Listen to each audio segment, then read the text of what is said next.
सत्य के साथ। और क्या कारण था, जब राज्य में 2007 के वोट पड़ने जा रहे थे तो एक तरफ आता कल मतदान होगा, दूसरी तरफ आता था नरेंद्र तिवारी मुख्यमंत्री की बात खाली करते। 5 साल तक उनकी सरकार को किस तरह चलाया गया आप भी जानते हैं, मैं भी जानता हूं।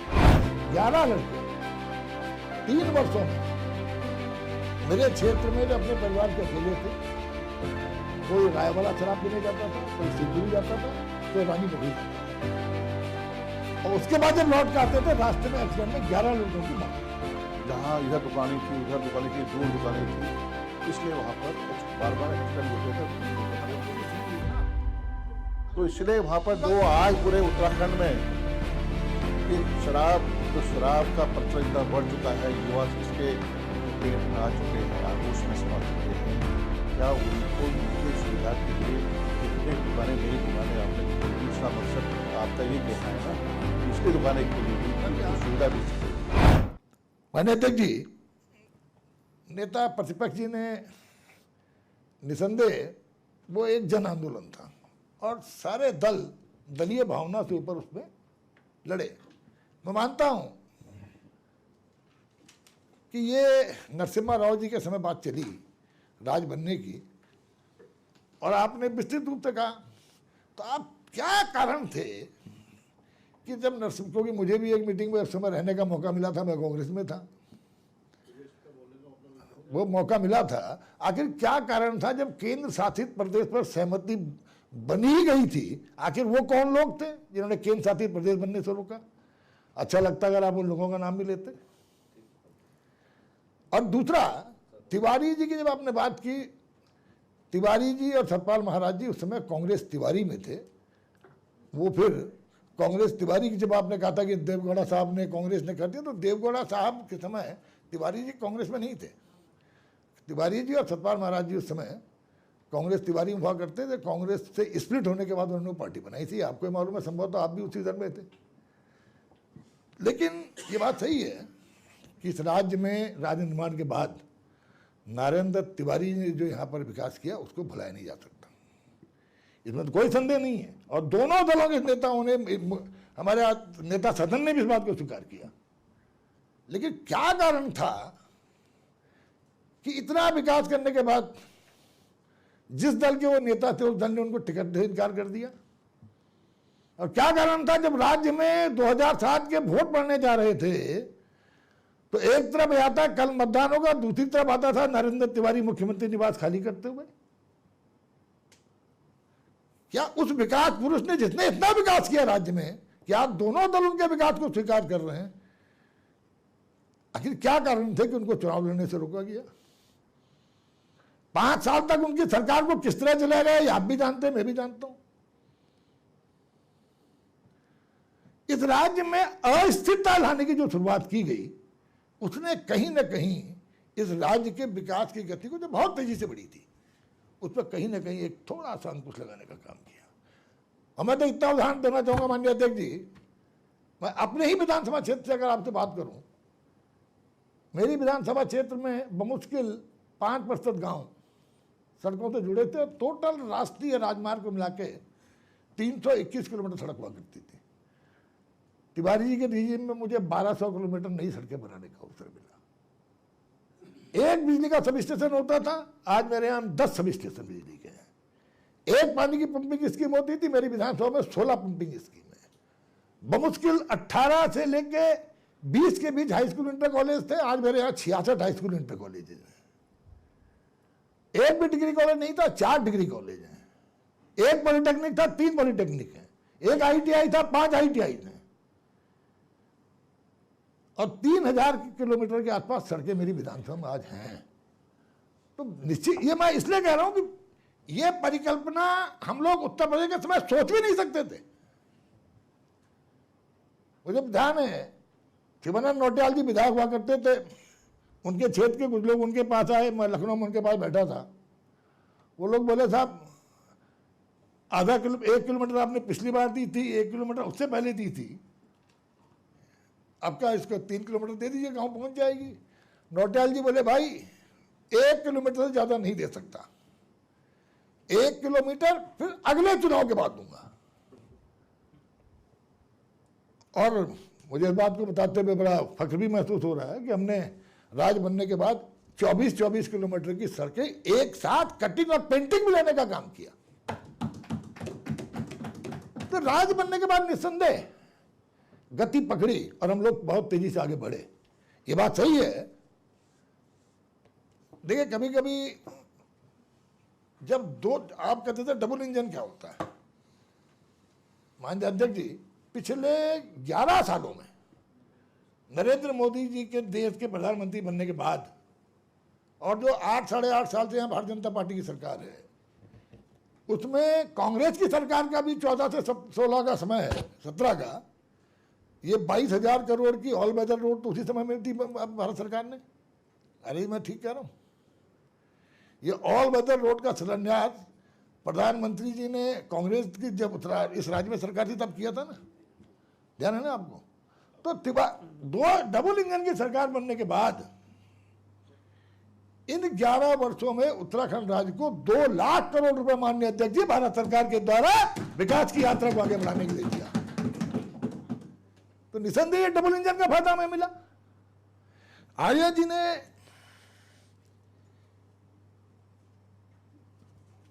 जिक्र किया, नेता, हमारे सम्मानित नेता सदन ने मुजफ्फरनगर का, खटीमा का, मसूरी का, और सभी सदस्यों ने किया। माननीय अध्यक्ष जी, कहीं ना कहीं भारत में जब अभी बात चल रही थी, मैं मुन्ना सिंह जी से बात कर रहा था, देश संघीय देश है, देश में कहीं पर भी कोई अत्याचार होता है, कोई दुर्घटनाएं होती हैं, तो निश्चित रूप से इसका संज्ञान केंद्र सरकार को लेना होता है। आखिर मुजफ्फरनगर घटना का संज्ञान क्यों नहीं लिया गया? खटीमा और मसूरी का संज्ञान क्यों नहीं लिया गया? क्यों मौन रहे?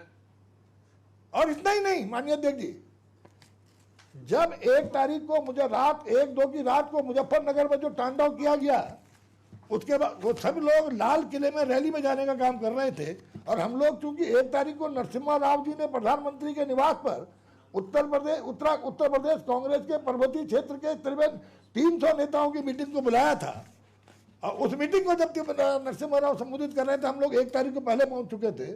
जब 2 तारीख को लाल किले में हम पहुंचे तो माननीय नेता प्रतिपक्ष जी, 2 तारीख को आप भी वहां पहुंचे थे ना लाल किले में। 1 तारीख को मुजफ्फरनगर की जब घटना हुई थी रात 1994 हम लोग पहले पहुंच चुके थे। 1 तारीख को नरसिम्हा राव जी ने अपने घर में मीटिंग ली थी, आप थे ना। तो माननीय अध्यक्ष जी, 2 तारीख को लाल किले में जब वहां पर सारे उत्तराखंड के लोग पहुंचे, वो लोग कौन थे जिन्होंने उस मंच पे पत्थरबाजी कराकर पूरे आंदोलन को तोड़ने का प्रयास किया? ये भी लोगों को जानना चाहिए। मैं नाम नहीं ले रहा हूं, या मुझे भी मालूम है, नेता प्रतिपक्ष को भी मालूम है, जिन्होंने उस पूरे के पूरे आंदोलन को तोड़ने का प्रयास किया। माननीय अध्यक्ष जी, क्योंकि मैं नेता प्रतिपक्ष जी का बहुत सम्मान करता हूं और बड़े भाई के तौर पे उन पर मानता हूं, चिपको आंदोलन की बात आपने की, गौरा देवी की, मुझे इस बात की बहुत खुशी है माननीय अध्यक्ष जी कि ये चिपको आंदोलन के प्रणेता गौरा देवी, जिन्होंने पूरी दुनिया को एक संदेश दिया पर्यावरण को बचाने का, जंगल को बचाने का, हमारी सरकार ने उनके 100वें जन्म दिवस पर उनके गांव में जाके उनके ऊपर डाक टिकट जारी करने का उनके सम्मान में काम किया, ताकि लोगों को ये लगे कि जो लोग दुनिया को संदेश देने का काम करते हैं, सरकार उनके प्रति संवेदनशील भी है, और सरकार उनकी मदद, उनको उनकी याद को अमृत देने के लिए सरकार लगातार प्रयास करती रही है। मैं इसके लिए भी अपनी सरकार को बहुत बहुत शुभकामनाएं देता हूँ। तीर्थ नगरी में शराब की दुकान की बात हुई माननीय अध्यक्ष जी, अभी 2 माननीय सदस्यों ने कहा, आखिर वो दुकान कब खुली, किस सरकार में खुली? अभी तीर्थ नगरी में खारा सूद की बात कर रहे थे विक्रम सिंह नेगी जी, किस सरकार में खुली? मुनिकृति में। और वो पट्टा किस सरकार के समय मिला? केवल राजनीतिक फायदे के लिए लोगों को गुमराह करना माननीय अध्यक्ष जी, ये आप 25 वर्ष तक चल लिए। रोड मैप की बात करनी होगी तो सभी को संयुक्त रूप से मिलकर के किस तरह राज्य आगे बढ़ सकता है और कितना फायदा हम नरेंद्र मोदी जी के प्रधानमंत्रित्व काल में डबल इंजन की सरकार का उठा सकते हैं इस राज्य को आगे बढ़ाने में। इसके लिए हम तुमों को आपस में मिलकर प्रयास करना होगा। तभी सारे स्कूल बंद कर रहे हो। मैं आ रहा हूँ उसमें भी, स्कूल में हाँ, उसमें आओ। स्कूल में आ रहा हूँ, मैं सबको नोट किया हूँ, स्कूल में आ रहा हूँ जी जी वो दुकान कब खुली? जी। ये तो कहा आपने। हाँ किसके टाइम में खुली? हाँ ये तो कहा। बिल्कुल था। आज किसने खोल दी? अरे दुकान, एक बात सुनिए, अब आप बंद क्यों नहीं कर रहे हैं? एक सेकेंड, मैं क्या कह रहा हूँ, मैंने किसने गलती की है तो उस गलती को मैं नहीं कह रहा हूँ गलत खुली, मैंने वो दुकान, एक सेकेंड तब, एक सेकेंड माननीय अध्यक्ष जी, शराब की दुकान खुली, इतना बड़ा आंदोलन हुआ है, वो सही है वो गलत है? मैं बता रहा हूँ, बैठ जाइए, आप बता रहा हूँ। बैठ, माननीय नेता प्रतिपक्ष से बैठ जाइए। नेता प्रतिपक्ष से बैठ जाइए कह रहे हो। मेरा कहना है कि आपने कहा कि किसके कार्यकाल में खुली, किसके द्वारा खोली गई, ये तो आपने कहा। हमसे सवाल किया ना आपने, हमारी तो मुखातिब हुए आप। मैंने अध्यक्ष जी से कहा, नहीं मुझसे भी कह रहे थे, मुखातिब मेरी तरफ थे, उधर नहीं, होना नहीं, था, चाहिए। अध्यक्ष जी की तरफ था। मेरा कहना यह है कि अगर किसी ने गलती की है, किसी व्यक्ति ने गलती, सरकार की गलती है, तो क्या उसकी पुनरावृत्ति करेंगे? क्या उस बात को दोहराएंगे? क्या वो सही है? अगर आज उस दुकान के खिलाफ इतना बड़ा शराब की दुकान खोली गई तीर्थ नगरी ऋषिकेश में, तो क्या इतना बड़ा आंदोलन जन आंदोलन का रूप ले चुका है, तो क्या वो सही है, क्या वो गलत है? माननीय अध्यक्ष जी, एक तो वो दुकान ऋषिकेश में नहीं खुली है, पहली बात। नगर पालिका मुनिकृति ढालवाला में खुली है, और नगर पालिका ढालवाला एक ग्राम सभा हुआ करती थी। हैं? क्या जी? मेरा क्षेत्र है, मेरा क्षेत्र है। और माननीय अध्यक्ष जी, 11 लड़के 3 वर्षों में मेरे क्षेत्र में जो अपने परिवार के अकेले थे, कोई रायवाला शराब पीने जाता था, कोई शिवपुरी जाता था, कोई रानी पोखरी जाता था, और उसके बाद जब लौट के आते थे रास्ते में एक्सीडेंट में 11 लड़कों की मौत हुई। ये तो अच्छी बात है, ये बहुत अच्छी बात किया क्या? कि कोई कहीं जाता था, कहीं एक्सीडेंट होते थे। हाँ ये तो कहा आपने। हाँ, आपने कहा कि एक्सीडेंट होते थे, जहाँ इधर दुकानें थी, उधर दुकानें थी, दूर दुकानें थी, इसलिए वहाँ पर बार बार एक्सीडेंट होते थे, दुर्घटनाएं होती पूरी सुन लीजिए ना आप। तो इसलिए वहाँ पर आज पूरे उत्तराखंड में एक शराब का प्रचलन इतना बढ़ चुका है, युवा इसके चपेट में आ चुके हैं, आगोश में समा चुके हैं। क्या उनको उनके सुविधा के लिए इतने दुकानें, नई दुकानें आपने खोल दी? इसका मकसद आपका ये कहना है ना, इसलिए दुकानें खोली गई कि उनको सुविधा मिल सके उनको। चलिए एक मिनट अंडर द टेबल। माननीय अध्यक्ष जी, माननीय नेता सदन 3 सरकारों में बड़ी महत्वपूर्ण भूमिका में रहे हैं, और तीनों सरकारों के निर्णयों में एक बार विधानसभा अध्यक्ष के रूप में भी और 2 बार माननीय मंत्री के रूप में भी आपने कई नेता प्रतिपक्ष, कई कैबिनेट्स में हर वर्ष एक्साइज पॉलिसीज को पास कराने में अपनी भूमिका निभाई है। ऐसा नहीं है, अगर सरकार में न रहे होते तो मान सकता हूँ कि साहब आपका दोष नहीं है। 10 वर्ष कैबिनेट सदस्य मिनिस्टर रहते हुए आपने राज्य की आबकारी पॉलिसी को पास कराने का काम किया। नेता प्रतिपक्ष के रूप में आपको उस चीज की बुराई दिखाई दी, बस कैबिनेट जब आपने शराब की पॉलिसी को पास कराने में भूमिका निभाई। आपके संज्ञान में भी होगा कि मैं आबकारी मंत्रालय संभालने का भी मुझे अवसर मिला, ये भी मालूम होगा आपको। हाँ मालूम है। तो मैं संज्ञान में ला रहा हूँ ना आपके। तो आपने उस समय आपको आबकारी मंत्री रहते हुए इस बुराई की तरफ इसका दूसरा पहलू क्यों नहीं दिखाई दिया?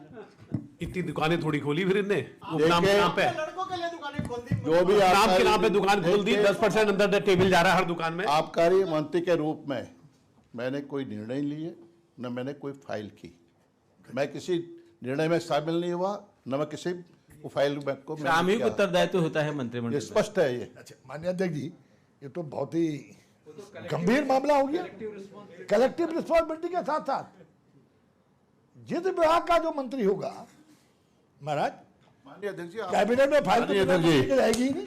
मैं जानता हूँ सामूहिक जिम्मेदारी चलिए, सामूहिक जिम्मेदारी बात कर रहे हैं। आपको संज्ञान में होगा मैं कितने समय तक आबकारी मंत्री रहा। तो आपने कहा, मैंने नहीं कहा। मैं कह रहा हूँ ना, पर्सनल नहीं। चलिए आगे पिछले आगे 3-4 आगे बढ़िए। महीनों पर्सनल चीजों में पे हमने ना कोई जाओ। फाइल आगे नहीं की। आगे बढ़िए। मतलब लड़के यहाँ आज पीने आगे जाएंगे तो आगे दुकान- बढ़िए, आगे बढ़िए। महाराज, आज माननीय अध्यक्ष जी, ये पूरे सदन ने कहा, देखा भी, बेरोजगारी की बात माननीय नेता प्रतिपक्ष ने की। मैं बधाई देना चाहता हूं मुख्यमंत्री जी को। राज बनने के बाद 22,500 नौकरी देने का माननीय अध्यक्ष जी, हम, अरे रुक जाओ यार, हमने अपने घोषणा पत्र में 22,000 नौकरी देने का वादा किया था 5 साल में। तो उसका श्वेत पत्र, माननीय अध्यक्ष जी, श्वेत पत्र जारी कर दे सरकार उसका कि 22,000 लोगों को नौकरी मिली है करके कर दे। और माननीय अध्यक्ष जी, 3.5 वर्षों में 26,500 नौकरियां, और ये नौकरियों में पारदर्शिता बनी रहे, इसके लिए देश का सबसे सख्त नकल विरोधी कानून, जिसका पूरे दूसरे राज्य में उनको कर रहे हैं। तो माननीय अध्यक्ष जी, बेरोजगारी की बात करना, आदरणीय तिवारी जी को मैं फिर याद करना चाहूंगा। मैंने एक बार जब तिवारी जी के राज में यहाँ पर एक औद्योगिक क्रांति आई, माननीय प्रधानमंत्री जी तत्कालीन के विशेष पैकेज उनके कारण, तो मुझे कई उद्योगपतियों से बात करने का अवसर मिला। मैंने कहा भाई, आप फरीदाबाद, देहरादून का, दिल्ली का जो greater capital area, Rajasthan, Haryana, इनको छोड़ के उत्तराखंड क्यों आ रहे हैं? उनका कहना था कि साहब, Tiwari ji known as the friend of the industries, क्योंकि Tiwari ji has been union industries minister, तो इसलिए उनका आना हुआ। और इस राज्य में एक औद्योगिक क्रांति आई और लाखों नौजवानों को नौकरी मिली। माननीय अध्यक्ष जी, 2 इन्वेस्टर समिट हमारे राज्य में भी हुई, दोनों सरकारों में। और जो रिसेंटली जो इन्वेस्टर समिट थी, 3,56,000 करोड़ के एमओयू हुए माननीय अध्यक्ष जी, 3,56,000 करोड़, और 1,00,000 करोड़ की ग्राउंडिंग।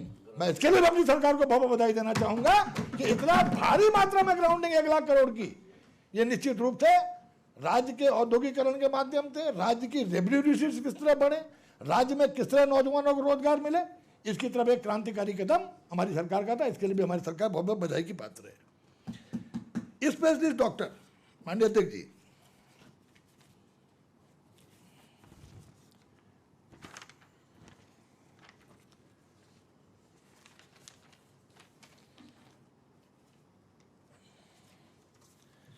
माननीय अध्यक्ष जी, ये राज्य बनने का, हमारे यहाँ जब राज्य बना 2000 में 561 डॉक्टर्स हुआ करते थे माननीय अध्यक्ष जी। आज 2025 में 2,600 डॉक्टर्स है माननीय अध्यक्ष जी। 561 के मुकाबले 2,600 डॉक्टर्स। डेंटिस्ट 12 थे, 60 डेंटिस्ट हैं। नर्सेज 441 थी, 3,770 नर्सेज हैं। फार्मेसिस्ट 818 थे, 1,108 फार्मेसिस्ट हैं। एक्सरे टेक्नीशियन 18 थे, आज 150 एक्सरे टेक्नीशियन हैं। एएनएम 1452 थी, आज 2,083 एएनएम हैं। इसके अलावा एमआरआई की कोई व्यवस्था हमारे राज्य में नहीं थी, एक not a single MRI machine. आज 6 एमआरआई मशीन है माननीय अध्यक्ष जी। सीटी स्कैन के 23 जगह सीटी स्कैन इस समय उपलब्ध है। राज्य बनते हुए कहीं पर भी सीटी स्कैन उपलब्ध नहीं था। अल्ट्रासाउंड 4 थे, आज 73 की संख्या में अल्ट्रासाउंड मशीनें हमारे अस्पतालों में हैं, और एक्सरे मशीन 9 थी, आज 117 है। तो माननीय अध्यक्ष जी, निश्चित रूप से स्वास्थ्य के क्षेत्र में, और इसके अलावा एक मेडिकल कॉलेज था भाई राज्य में, माननीय हैं कहीं था, और आज कितने? 8 माननीय अध्यक्ष जी, अल्मोड़ा मेडिकल कॉलेज की हो गया था। माननीय जी 25 गजब की बात हो गई। 25, मैं आपसे यही कह रहा था कि 25 साल की यात्रा में बात कर रहे हैं।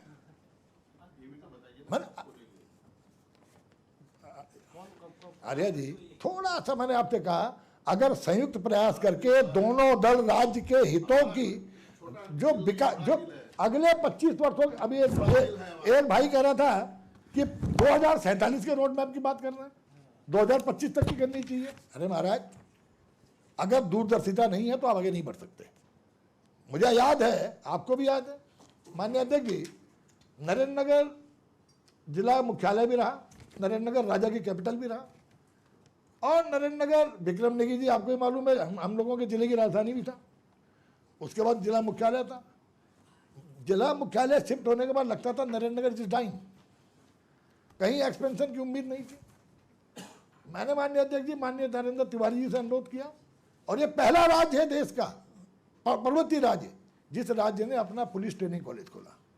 और जब 6.5 किलोमीटर पैदल चल के हम लोगों ने पुलिस ट्रेनिंग कॉलेज का शिलान्यास किया, तो कई लोगों ने कहा कि नरेंद्र नगर से 14 किलोमीटर दूर, क्यों, क्या जरूरत थी बनाने की। आज वो पीटीसी नरेंद्र नगर की लाइफलाइन बन गया। उस रिज पे आज 10 5 स्टार होटल, 5 बनते जा रहे हैं, 5 बनने जा रहे हैं, तो आज 10 5 स्टार होटल बन के वो नरेंद्र नगर के डेवलपमेंट की एक लाइफलाइन बन रहा है। वो विजन 2004 का था।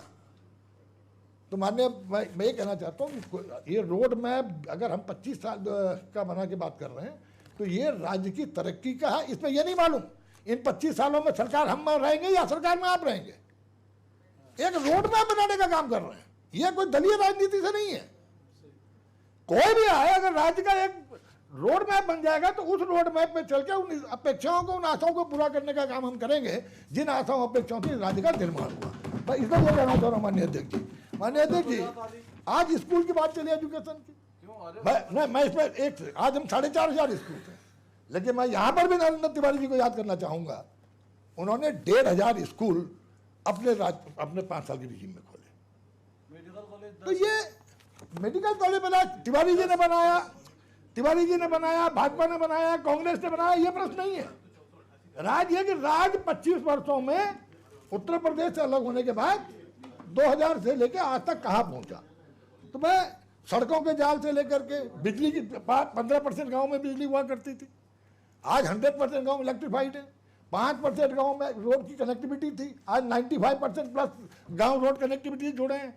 तो आपका एयर कनेक्टिविटी, ट्रेन कनेक्टिविटी, ये सारे मामलों में राज्य ने बहुत ज़्यादा तरक्की करने का काम किया। कई आगे राज्य गया, लेकिन ये कहना भी सही है कि अगर आप कि साहब जो होना चाहिए था वो नहीं हुआ। हो सकता है कुछ चीज़ें नहीं भी होंगी, लेकिन अगर आप थोड़ा सा ये देखेंगे कि 53 साल उत्तर प्रदेश के, 47 में देश आज़ाद हुआ, 53 साल उत्तर प्रदेश के साथ रह के, और 190 साल अंग्रेजों के ज़माने के, उतने 250-300 सालों में, उससे पहले जब से हम यहाँ पे बसना शुरू हुआ होगा, बसावट हुई होगी, क्या विकास था और इन 25 सालों में राज्य कहाँ पहुँचा। मैं समझता हूँ महाराज, किसी की आंखें ना हो तो हो सकता है, लेकिन अगर आदमी निष्पक्ष भाव से, दलीय भावनाओं से ऊपर उठ के देखेगा, तो 25 साल में राज्य ने काफी तरक्की करने का काम किया। और जिस राज्य में लोगों के पास ये नहीं होता था बच्चे कैसे पढ़ाएंगे, लोगों को, माँ बहनों को नहीं था कि पानी कहाँ से आएगा। किसी ने डिनाई नहीं किया माननीय मंत्री जी इसको कि विकास नहीं हुआ करके, किसी ने डिनाई नहीं किया, किसी मेंबर ने डिनाई नहीं किया। नहीं, मेरा 13 हुआ ना, सबने एक्सेप्ट किया है भाई, मेरा 13 हो रहा था ना, मेरे, हम तो भविष्य के रोड मैप की बात कर रहे हैं। मेरा 13 हो रहा था। ये देखिए कि मैं कह रहा हूँ कि हम सबने किया। और एक दूसरा है जो सैटेलाइट सेंटर उधम सिंह नगर में क्यों खोला। अरे भाई, आप ही क्या चाहिए थी आवाज? नहीं, क्या बात कर रहे हो? यही कहा कि पहाड़ों में क्यों नहीं खोला, उधम सिंह नगर में क्यों खोला? आप ही कहा। आपने कहा क्या पहाड़ों में नहीं खुलना चाहिए? आपने कहा, महाराज, मैं सदन के सामने कोई व्यक्ति अगर ये बोले कि उधम सिंह सैटेलाइट सेंटर उधम सिंह नगर में खोला, क्या पहाड़ों में नहीं खुल सकता था? खुलना चाहिए, खुलना चाहिए, खुलना चाहिए, राइट, खुलना चाहिए, ठीक। तो इसका मतलब क्या हुआ? इसका मैं नहीं तोड़ रहा हूं। उधम सिंह नगर में खोला, क्या पहाड़ों में नहीं खुलना चाहिए? क्या अध्यक्ष जी, मेरा मानना यह है कि उधम सिंह नगर में भी खुले। एक सेकंड, वो माननीय अध्यक्ष जी, उधम सिंह नगर में भी खुलना चाहिए। और बेहतर हो कि हम ये लोग बोलें कि ये नैनीताल में भी खुले, ये अल्मोड़ा में भी खुले, ये पिथौरागढ़ में भी खुले। निश्चित रूप से भावना होनी चाहिए, क्योंकि ये राज्य, ये बात सही है जो यहाँ पर इस राज्य में एक डिबेट चली, कहीं ना कहीं मैं समझता हूँ राज्य के हित की नहीं है। और मूल निवास पर डिबेट करना ठीक है, मूल निवास, जो व्यक्ति हरिद्वार का मूल निवासी है वो हरिद्वार का मूल निवासी है, जो टिहरी का मूल निवासी है वो टिहरी का है, जो पौड़ी का पौड़ी का है, कुल मिलाकर के उत्तराखंड का मूल निवासी। और निश्चित रूप से जो ये मुन्ना सिंह जी ने कहा कि रिजर्वेशन जो है वो स्टेट सब्जेक्ट है। और जो दूसरी बात, ये मैं समझ इस पर भी किसी को ऐसा नहीं होना चाहिए कि साइट स्पेसिफिक ही डेवलपमेंट का क्राइटेरिया होना चाहिए। अगर सपोज कोई स्कूल आपका गंगी में बन रहा है तो उसका एस्टिमेशन जो है साइट के हिसाब से होना चाहिए। ये बिल्कुल ठीक बात कही है और इस पर निश्चित रूप से विचार किया जाएगा। और माननीय अध्यक्ष जी, लेकिन अगर आप देखेंगे सरकार की नीयत पे, इस 25 वर्षों की यात्रा संघर्ष, संकल्प और सपनों की गौरव गाथा रही है। मैं उन सभी ज्ञात अज्ञात राज्य आंदोलनकारियों को और शहीदों को नमन करता हूँ जिनके बलिदान से हमें ये राज्य मिला। उन सबको श्रद्धांजलि और नमन। माननीय अध्यक्ष जी, किसी भी राज्य के विकास की पहली शर्त उसके नागरिकों की सुरक्षा है। आप और सुरक्षा और सुशासन को अपनी सर्वोच्च प्राथमिकता हम लोग दे रहे हैं। और विकसित उत्तराखंड का जिन 4 विजनों पर हम लोग काम कर रहे हैं, पहला है सुरक्षित उत्तराखंड, एक सुदृढ़ व्यवस्था। दूसरा है सुशासन युक्त उत्तराखंड, एक पारदर्शी एवं कुशल व्यवस्था। तीसरा है संवेदनशील उत्तराखंड, एक जन उन्मुख प्रशासन। चौथा है समृद्ध एवं संरक्षित उत्तराखंड, हमारी विरासत, हमारी पहचान। और इन सब में हमारा संकल्प है विकसित उत्तराखंड @ 2047। माननीय अध्यक्ष जी, सुरक्षित उत्तराखंड के लिए जब ये राज्य बना, इस राज्य में 16,280 पुलिसकर्मी थे, 96 थाने थे और 42 पुलिस चौकियाँ थी। आज मुझे इस बात की खुशी है कि सुरक्षित उत्तराखंड के रास्ते पे सभी सरकारों ने आगे बढ़ते हुए 166 आज थाने हो गए हमारे यहाँ। जो 96 थाने थे, आज थानों की संख्या 166 है और 258 पुलिस चौकियाँ हैं। और अभी अभी आपने देखा होगा सरकार ने 4,400 से ज़्यादा गाँवों को राजस्व, जहाँ पे राजस्व पुलिस हुआ करती थी, वहाँ पर जो रेगुलर पुलिस को देने का काम किया, ताकि हमारे, क्योंकि आज जिस तरह से नौजवानों में नशे की प्रवृत्ति बढ़ रही है, जिस तरह से नशे के सौदागर बच्चों को बिगाड़ने का काम कर रहे हैं, आज आवश्यक है कि हम उस सुरक्षित उत्तराखंड की सुरक्षा, आम आदमी की सुरक्षा की भावना से जो रेगुलर पुलिसिंग है उसकी व्यवस्था करें और सरकार इस पर आगे बढ़ी। माननीय अध्यक्ष जी, पुलिस का जो राजस्व बजट आप लगाइए 150 करोड़ था 2000 में, आज 2,833 करोड़ है, यानी 1785% की वृद्धि। और इसके अलावा जो पूंजीगत बजट था 8.83 करोड़, आज 95 करोड़ है, यानी कि 975% की बढ़ोतरी। तो सरकार इसमें पुलिस आवास जो संतुष्टि है उस पर मैं माननीय अध्यक्ष जी, जो 13% था उससे बढ़ के हम 24% हो गए। और हमने वित्त पुलिस में हमने नारी शक्ति को भी सशक्त करने का काम किया। माननीय अध्यक्ष जी, 2023 में 320 महिला फायरमैन की नियुक्ति की और महिला हेल्पलाइन 1090 और महिला हेल्प डेस्क के माध्यम से महिला सुरक्षा को सुदृढ़ करने का काम सरकार कर रही है। अग्निशमन, हमारे यहाँ 21 फायर स्टेशन थे, आज बढ़कर 51 हो गए। नशा मुक्त हमने राज्य को 235 तक ड्रग्स फ्री बनाने का संकल्प लिया है और इस पर हम anti narcotic task force ANTF को सतत कर रहे हैं और PIT NDPS अधिनियम के तहत अपराधियों की संपत्ति को जब्त करने का हम लोगों ने काम कर रहे हैं। वैज्ञानिक साक्ष्य, किसी भी क्राइम को रोकने के लिए वैज्ञानिक साक्ष्य एक बड़ा महत्वपूर्ण भूमिका होती है। माननीय अध्यक्ष जी, हमने वैज्ञानिक साक्ष्य का आधार देने के लिए 6 मोबाइल फॉरेंसिक वैन शुरू की हैं और 2006 में 42 पदों से शुरू हुई जो हमारी विधि विज्ञान प्रयोगशाला है FHL, वो आज 105 पदों तक उसको विस्तृत किया है और 2017 में रुद्रपुर में क्षेत्रीय लैब भी खोली। 2004 में जो पुलिस प्रशिक्षण केंद्र नरेंद्र की स्थापना की गई थी, आज 20 वर्ष इस सेंटर फॉर एक्सीलेंस के रूप में इसे विकसित कर रहे हैं और हमारा प्रयास ये है कि उसके आधुनिकीकरण के माध्यम से वो पूरे देश के लिए वो पुलिस ट्रेनिंग कॉलेज, पुलिस की समर ट्रेनिंग का एक बहुत ही मॉडल बन के सेंटर ऑफ एक्सीलेंस के रूप में, एक मॉडल के रूप में काम करे, ताकि हमारे राज्य में उसके माध्यम से आय भी हो और हम पूरे देश को अपनी नैसर्गिक सुंदरता से आकर्षित भी कर सकें। कारागार सुधार में भी माननीय अध्यक्ष जी हमने बड़ा काम किया है। कारागार में हमने उनको सुधार गृह में बदल दिया है। हमने इसके लिए उत्तराखंड कारागार और सुधारात्मक सेवाएं अधिनियम 2024 प्रख्यात की है। 5 नए कारागारों का हमने निर्माण करने जा रहे हैं। इसके अलावा बंदियों के कल्याण हेतु उनका पारिश्रमिक जो 110 रुपये अर्धकुशल 85 और अकुशल किया गया है। बंदियों को उनके परिजनों से बात करने के लिए प्रिजन इनमेट्स कॉलिंग सिस्टम की शुरुआत की है माननीय अध्यक्ष जी। और SBI पेमेंट गेटवे से जुड़ी कैशलेस कैंटीन की व्यवस्था भी उनके लिए की गई है। आज आजीवन कारावास के बंदियों हेतु फरलो की सुविधा दी गई है। बंदियों के पुनर्वास हेतु कौशल विकास केंद्रों की स्थापना की जा रही है। हमारी सरकार ने नारी शक्ति को बल देते हुए 10 नई महिला होमगार्ड प्लाटूनों का भी गठन किया माननीय अध्यक्ष जी, जिसमें 321 महिला होमगार्ड को रोजगार मिला है। होमगार्ड का ड्यूटी प्रतिशत जो पहले बहुत कम होता था उसको 92% तक ले आने का काम किया है। इसके अलावा माननीय अध्यक्ष जी, इस राज्य में आदरणीय जो संविधान निर्माता भीमराव अंबेडकर जी की भावना का सम्मान करते हुए जो सभी सदस्यों ने कहा, जो उसमें हमने यूसीसी लागू करने का काम किया और इस यूसीसी में अब तक 28,77,000 से ज़्यादा लोगों ने इस वेबसाइट को विजिट कर चुके हैं और इसमें जो भाषिनी एक ऐप है उसके AI के माध्यम से 22 अनुसूचित भारतीय भाषाओं में भी ये सेवा उपलब्ध है। इसके अलावा 7,000 से अधिक कॉमन सर्विस सेंटर सक्रिय रूप से जो काम कर रहे हैं वो भी यूसीसी की सेवा दे रहे हैं और अक्टूबर 25 तक 4,39,793 यूसीसी में आवेदन प्राप्त हुए हैं, जिसमें 3,57,688 विवाह पंजीकरण के माननीय अध्यक्ष जी। माननीय अध्यक्ष जी, दूसरा आपदा प्रबंधन, ये सामान्य सदस्य भली भांति परिचित है कि हमारी भौगोलिक स्थितियां हमें हमेशा लगता है, हर समय हर वर्ष लगता है कब आपदा आ जाए, आपदा से ग्रस्त राज्य रहता है। तो इसके लिए हमारी सरकार लगातार संवेदनशीलता के साथ 2001 में ATI नैनीताल के अधीन एक केंद्र की शुरुआत हुई थी। 2003 में आपदा न्यूनीकरण और प्रबंधन केंद्र DMMC के रूप में गठित हुआ। 2013 की त्रासदी के बाद विश्व बैंक की सहायता से उत्तराखंड आपदा रिकवरी परियोजना और UDRP अतिरिक्त वित्त के माध्यम से पुनर्निर्माण किया। SDRF का गठन किया गया।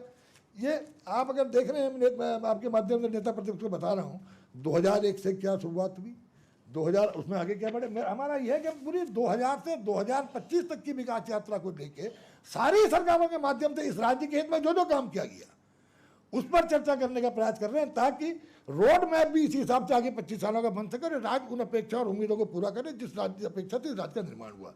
राज्य में अभी पुनर्वास को सुगम बनाने हेतु नवीन पुनर्वास नीति 2021 हम लोगों ने प्रख्यापित की है। भारत सरकार द्वारा 12 आपदाओं को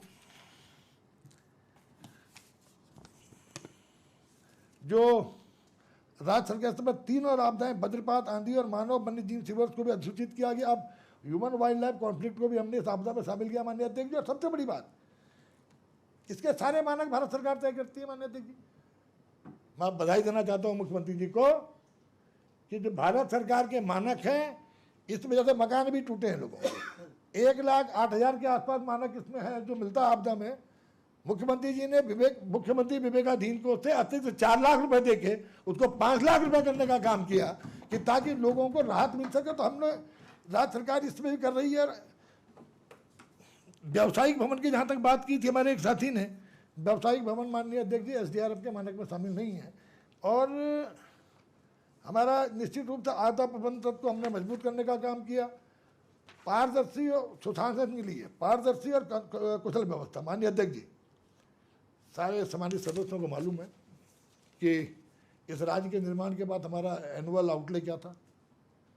आज मुझे खुशी इस बात की है कि आज हिमाचल से तकरीबन हम दुगना है।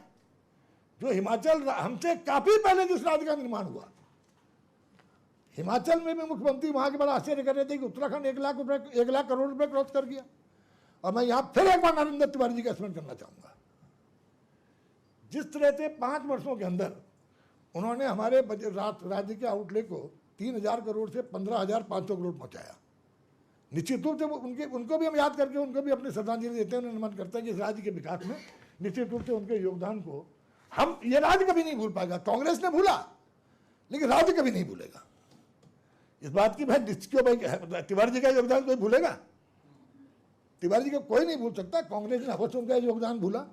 इसके अलावा माननीय अध्यक्ष जी, आप ये लगाइए, जो राज्य का राजस्व व्यय बजट अनुमान वित्तीय वर्ष 2001-02 में 3,757 करोड़ था, वो 16 गुना बढ़कर 2025-26 में 59,955 करोड़ हो गया।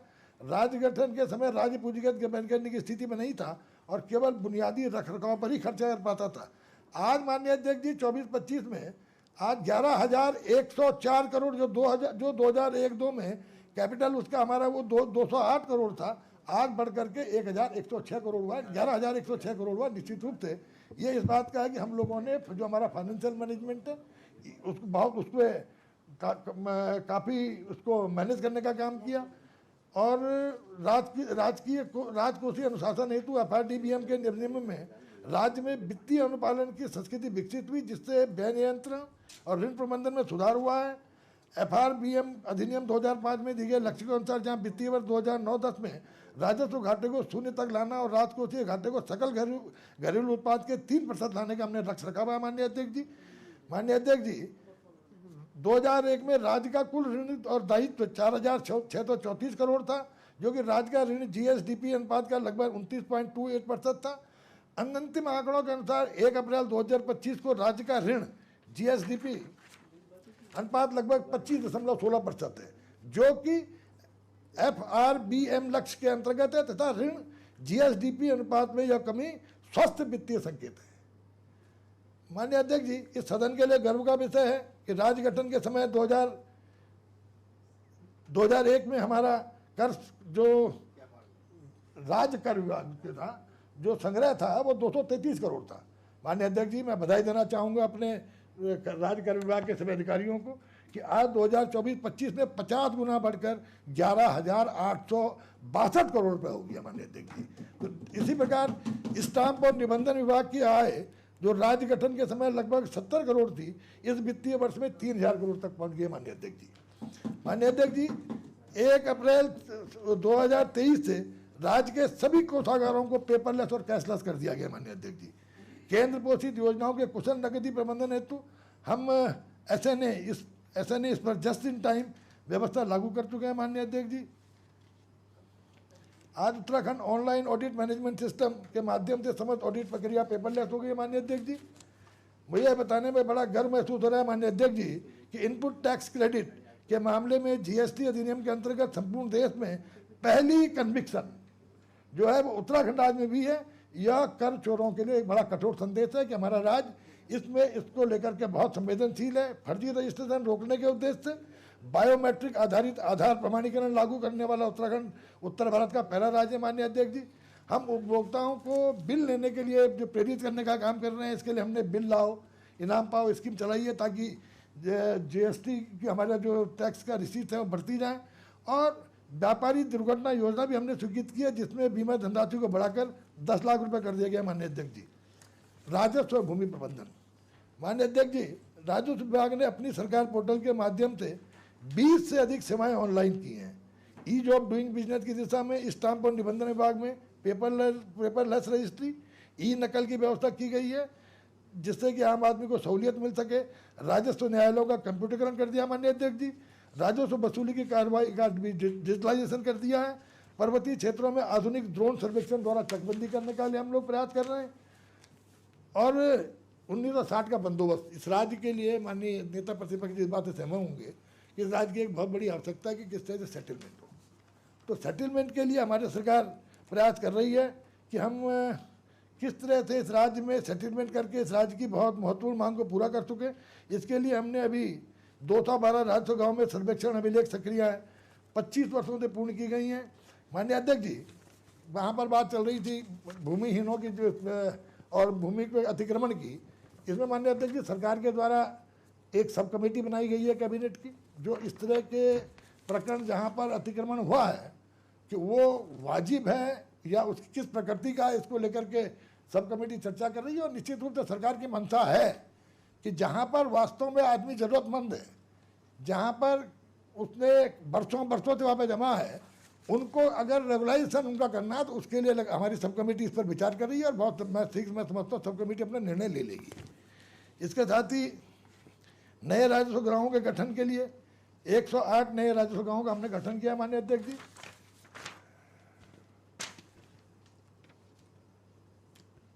जो स्वामित्व योजना थी माननीय अध्यक्ष जी, इसमें 7,744 राजस्व गाँवों में ड्रोन सर्वेक्षण के माध्यम से 2.84 लाख लाभार्थियों को उनकी भूमि के प्रमाणित स्वामित्व प्रदान किया है। माननीय अध्यक्ष जी, टोगिया गांव जैसे लेटी, चोपड़ा, रामपुर और टेरी विस्थापित क्षेत्रों में पथरी भाग 3 पशुलों को राजस्व गांव को दर्जा देकर जो वर्षों से जो मांगी थी, इनको माननीय अध्यक्ष जी, टोगिया गाँवों को हमने राजस्व गाँव का दर्जा दिया है। और जो बड़ी चिंता पूरे सदन ने माननीय अध्यक्ष जी यहाँ पर पेश की, सबकी चिंता थी कि यहाँ पर हमारी संस्कृति, हमारा कल्चर कहीं ना कहीं जिस तरह से लोग अंधाधुंध ज़मीन यहाँ पर खरीद रहे हैं, उससे कहीं ना, क्योंकि मैंने स्वयं अपने विधानसभा में भी महसूस किया कि ज़मीन बिकने से कई जगह पर लोगों ने, वहाँ की जो गांव की संस्कृति थी वो डिस्टर्ब हो गई। किसी ने ज़मीन लेके मकान बना दिया, रात भर अपना मकानों में शराब पी के हल्ला करने के बाद जब लोग पहुँचे गाँव के, उन्होंने कहा भाई आप ही लोगों से मैंने ज़मीन खरीदी है, मेरा अपना मकान है, मैं जो चाहूँ कर लूँ। तो कहीं ना कहीं यहाँ की संस्कृति से डैमेज हो रही है। तो इसमें सरकार ने नियम बनाया, लेकिन माननीय अध्यक्ष जी, मैं इस सदन में सम्मानित सभी सदस्यों से अनुरोध करना चाहूँगा, सरकार ने पूरी तरह से पर्वतीय जिलों में कृषि भूमि की खरीद पर रोक लगा दी, लेकिन माननीय अध्यक्ष जी लोग इसका बायो मीडिया निकाल लेते हैं। मनोज जी, लोग लीज पे ले ले रहे हैं।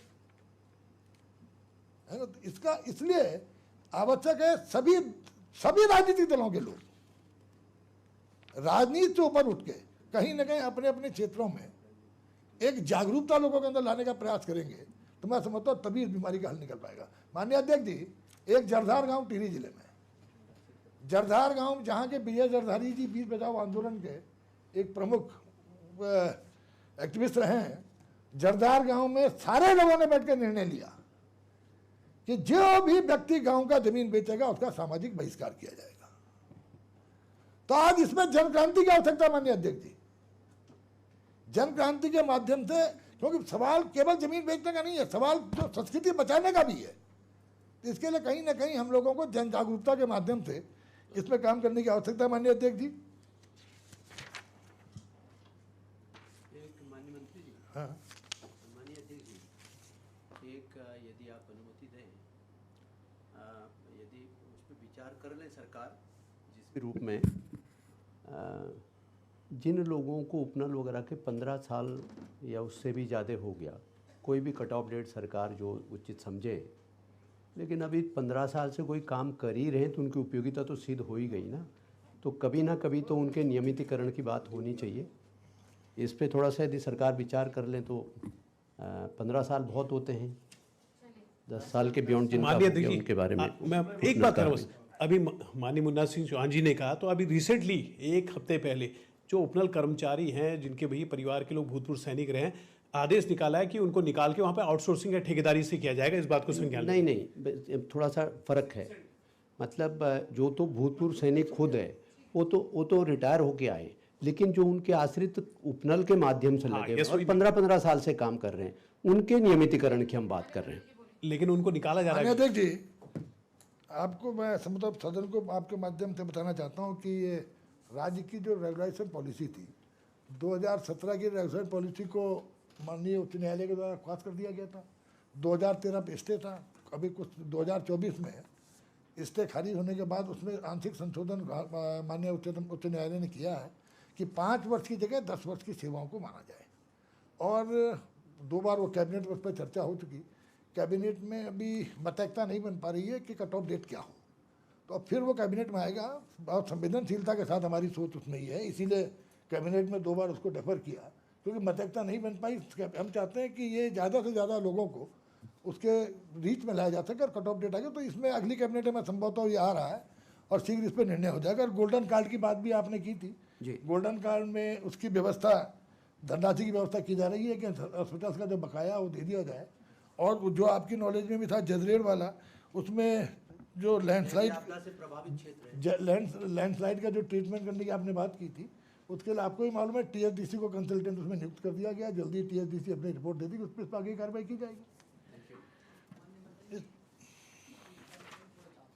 एक सेकेंड, अब सवाल ही मत पूछिए हमें।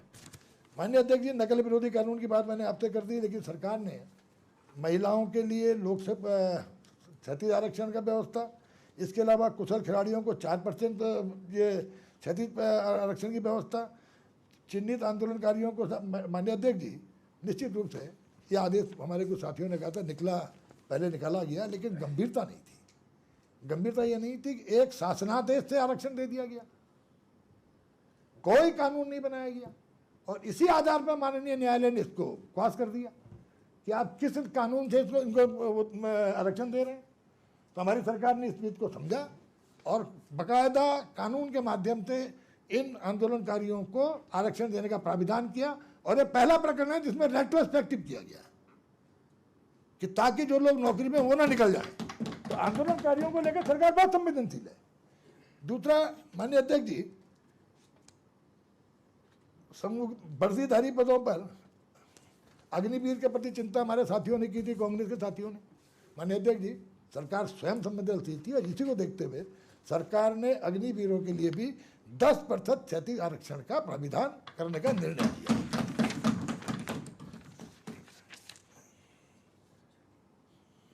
माननीय अध्यक्ष जी, हमारा राज्य सब जानते हैं कि एक फॉरेस्ट 71% से ज़्यादा वन आच्छादित क्षेत्र हमारे राज्य में है। और मुझे बड़ा गर्व है इस बात पे कि जब राज्य का निर्माण हुआ था तो हमारे राज्य में फॉरेस्ट कवर एरिया 65% था। आज हम 71% के आसपास फॉरेस्ट कवर एरिया में। माननीय अध्यक्ष जी, 456 वर्ग किलोमीटर से ज़्यादा वन भूमि, माननीय अध्यक्ष जी, जबकि हमने हस्तांतरित भी की है इस दौरान राज्य बनने के बाद, बिजली के लिए, सड़कों के लिए, पानी की योजनाओं के लिए। लेकिन उसके बावजूद 365.83 वर्ग किलोमीटर की वृद्धि हमारे फॉरेस्ट कवर एरिया में हुई। दुगनी वापस भी तो ली, दुगनी वापस भी तो ली सिविल भूमि। फॉरेस्ट बचाने का काम भी तो किया। फॉरेस्ट कवर एरिया बढ़ा है कि नहीं बढ़ा है, इस बात को देखें ना माननीय अध्यक्ष जी। और एरिया भी उसी से बढ़ा जो दुगनी वापस मिली। एक सेकंड मेरे भाई, आपको मालूम है माननीय अध्यक्ष जी, मेरे सम्मानित एक फॉरेस्ट एरिया नहीं बढ़ा, फॉरेस्ट कवर एरिया बढ़ा है। एक सेकंड, फॉरेस्ट कवर बढ़ा हुआ है, ग्रीन कवर बढ़ा होगा। मैं माननीय अध्यक्ष जी, एक तो मैं आपके माध्यम से माननीय सदस्य, क्योंकि बड़े सदस्य हैं, पूर्व में विधायक रहे हैं, ये फॉरेस्ट कंजर्वेशन एक्ट जिसके तहत ये वन भूमि हस्तांतरण की प्रक्रिया की जाती है, ये भारत की संसद के द्वारा बनाया हुआ कानून है। हम इसके कस्टोडियन हैं राज्य में, और हम फॉरेस्ट लैंड को बचाने का काम कर रहे हैं। और हमने फॉरेस्ट में केवल इसी को बचाने का काम नहीं किया, बाघों के कंजर्वेशन में, वाइल्ड लाइफ कंजर्वेशन में, बाघ हो, लेपर्ड हो, हाथी हो, घनत्व के हिसाब से हमारे पास भारी मात्रा में हमने इनका कंजर्वेशन करके इनकी संख्या में माननीय अध्यक्ष जी हमारे राज्य में आशा से ज़्यादा वृद्धि हुई है। 178 बाघ थे माननीय अध्यक्ष जी यहाँ पे हमारे पास 2006 में, आज ये 560 हो गए हैं। हाथियों की संख्या 2001 में 1560 थी, आज 2026 में माननीय अध्यक्ष जी गुलदारों की संख्या 2023 से 2927 में पहुंच गए माननीय अध्यक्ष जी। मानव वन्य जीवन संघर्ष राहत संवेदनशीलता माननीय अध्यक्ष जी, जब हमारी सरकार बनी तो इसमें ह्यूमन वाइल्ड लाइफ कॉन्फ्लिक्ट में अगर कोई मानव क्षति हो जाती थी तो 4 लाख रुपए का प्राविधान था। हमारी सरकार ने 4 लाख से 6 लाख किया, और मैं सदन को मुझे बताते हुए खुशी है कि अब हमने इसको 10 लाख करने का निर्णय लिया है, ताकि आम आदमी के साथ सरकार की संवेदनशीलता दिखाई दे।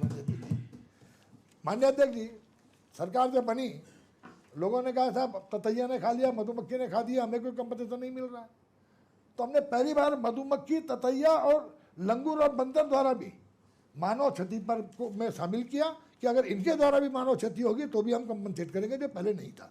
इसके अलावा भालू ने अगर किसी का मकान तोड़ दिया, शिकायत आई कि साहब इनको कंपनसेशन नहीं मिल पा रहा, तो भालू के द्वारा मकान तोड़ने को भी हमने इस क्षति में शामिल करने का निर्णय लिया। अब अभी रैनी जब हम लोग गए, रैनी में वहां पर लोगों ने कहा था कि भालू बड़ी फसल नुकसान पहुंचा रहा है, तो हमारे डिपार्टमेंट के हेड ऑफ फॉरेस्ट भी साथ में थे, डीएफओ साथ में, इनको कंपनसेशन क्यों नहीं दे रहे?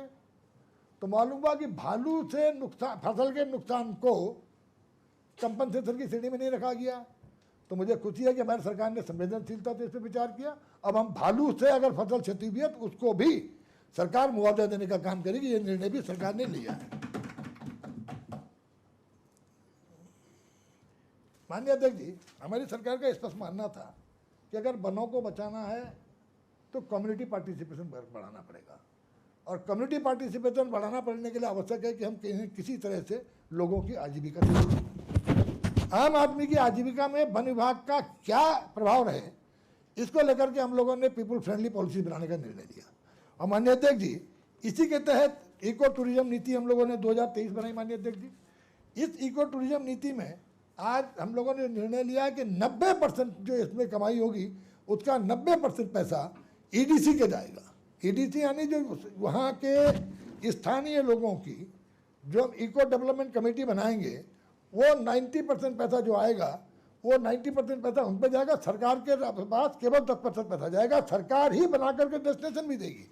और आज हम 62 डेस्टिनेशन पे काम भी कर रहे हैं।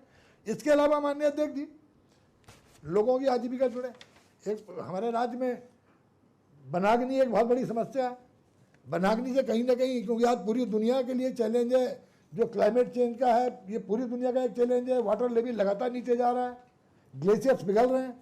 तो किस तरह, तो आम आदमी की सहभागिता के लिए माननीय अध्यक्ष जी मैं बहुत बधाई देना चाहता हूँ मुख्यमंत्री जी को कि हमने पेरोल के दम को जो इंसेंटिव हम दे रहे हैं, खरीद नहीं है दाम, हो 10 रुपये पर केजी इंसेंटिव देने का सरकार ने निर्णय लिया। और इस साल इतना उत्साह मैंने जहाँ पे चीड़ के जंगल थे महिलाओं में देखा कि महिलाएं एक महिला एक दिन में 50-50, 60-60 किलो पेरोल इकट्ठा करके ला रही है माननीय। लेकिन उनको समय पे धनराशि नहीं मिल पा रही है। ऐसा मनोज अल्मोड़े में बहुत ज्यादा प्रकार आपने कह है। दिया, मैं जवाब दे दूं ना, सुन लीजिए।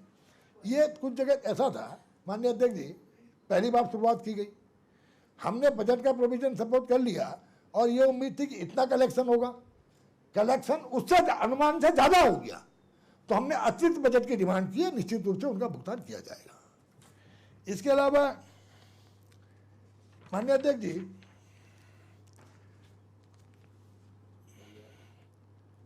वन पंचायत की भूमि है माननीय अध्यक्ष, हमारे पास 11,227 के आसपास वन पंचायत है माननीय अध्यक्ष जी।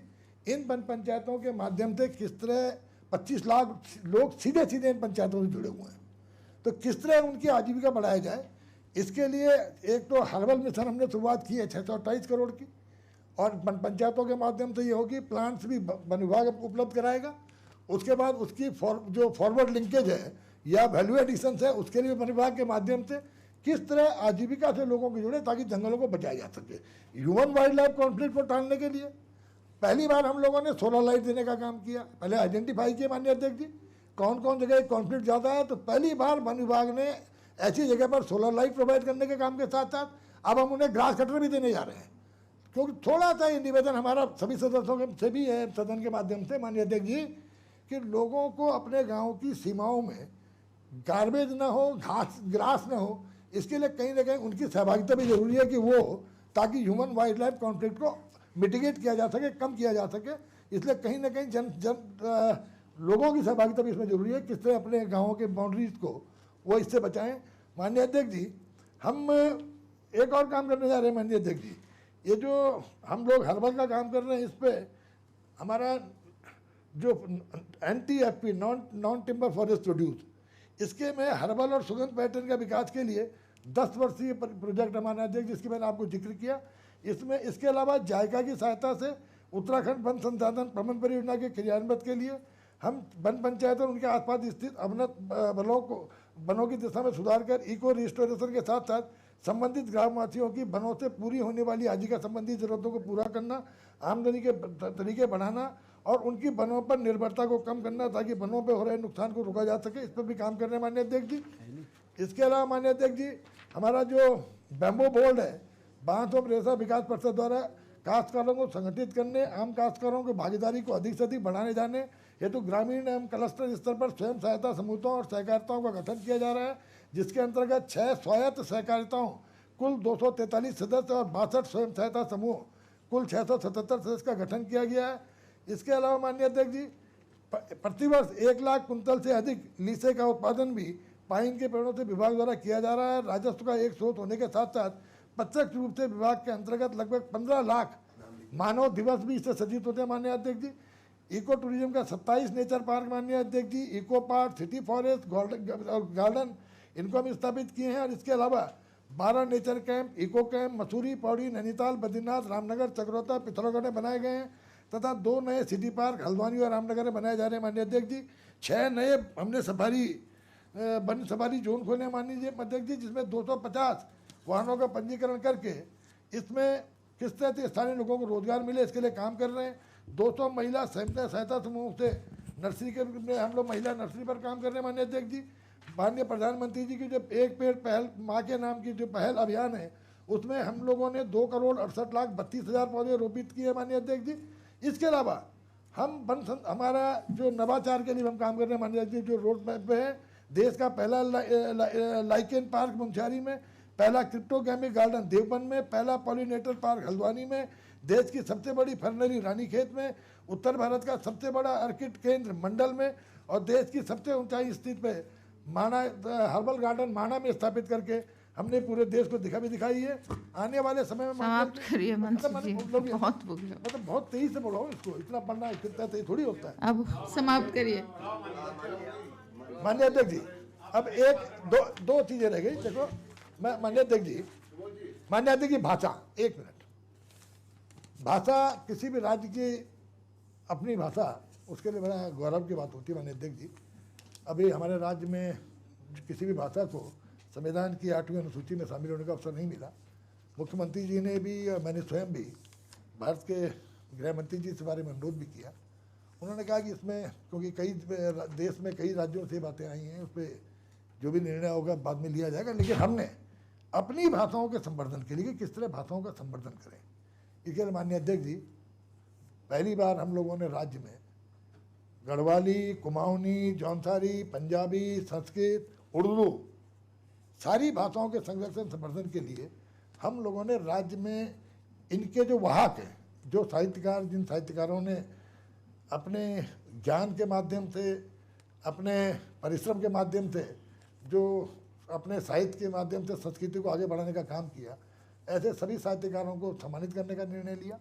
और सम्मानित करने के निर्णय में हर वर्ष इन भाषाओं में एक जूरी बना करके 1,51,000 रुपये का इनाम हर भाषा के साहित्य के उसमें दे रहे हैं। दूसरा, साहित्यकार कभी आर्थिक स्थिति खराब होती है, किताबें नहीं छाप पाता, पांडुलिपि बनी रह जाती है, ऐसे साहित्यकारों को जो गजेटेड अफसर नहीं है, उससे नीचे के रैंक में है, उनको किताब प्रकाशन करने के लिए सरकार की मदद देने का काम किया। तीसरा, जो पूरे राज्य में एक ऐसा साहित्यकार जिसको उत्तराखंड साहित्य गौरव सम्मान से सम्मानित करके 5,51,000 रुपये का इनाम देने की शुरुआत की। और क्योंकि मैं इलाहाबाद में रहा माननीय अध्यक्ष जी, मैंने सूर्यकांत निराला जो अंतर्राष्ट्रीय स्तर के साहित्यकार थे, एक कमरे में उन्हें जीवन व्यतीत करते हुए देखा माननीय अध्यक्ष जी।